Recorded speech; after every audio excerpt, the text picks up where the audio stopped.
২০২৫ সালের তুলনায় সব ধরনের অপরাধ কমেছে বলে দাবি স্বরাষ্ট্রমন্ত্রী সালাউদ্দিন আহমেদের। টিআইবির প্রতিবেদনকে তদন্তবিহীন উল্লেখ করে মন্তব্যের সুযোগ নেই বলেও জানান তিনি।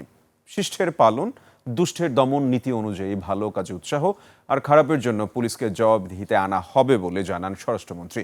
বিস্তারিত আকবর হোসেন সুমনের রিপোর্টে।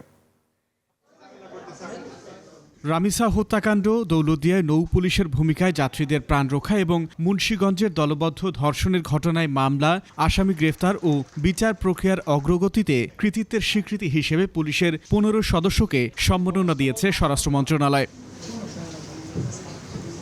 পরে সংবাদ সম্মেলনে স্বরাষ্ট্রমন্ত্রী জানান, পুলিশ বাহিনীর ভাবমূর্তির সংকট কাটিয়ে উঠতে সক্ষম হয়েছে সরকার। ২০২৫ সালের তুলনায় অপরাধের চিত্র আমাদের সময়ে অনেক বেশি আমরা উন্নতি লাভ করেছি, অনেক অপরাধ কম প্রত্যেকটা ক্যাটাগরিতে।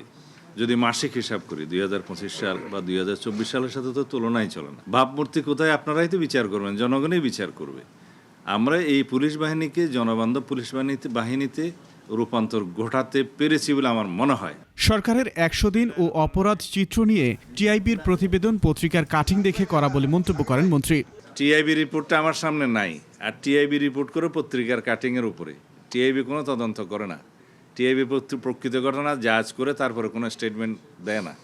আমাদের সামনে যেটা আছে সেটা হলো পুলিশের অপরাধ চিত্র, এবং সেই অপরাধ চিত্রটা জেলা থেকে আমরা কালেকশন করি, এটা আমাদের রুটিন ওয়ার্ক, এবং সেটা প্রকৃত তথ্য। স্বরাষ্ট্রমন্ত্রী জানান, পুলিশ বাহিনীকে নৈতিকভাবে সরকার আরও শক্তিশালী করতে চায়। জনপ্রত্যাশা অনুযায়ী, আইন অনুযায়ী আইনের শাসন বাস্তবায়নের জন্য কাজ করে, সেই জন্য তাদেরকে উৎসাহিত করা দরকার।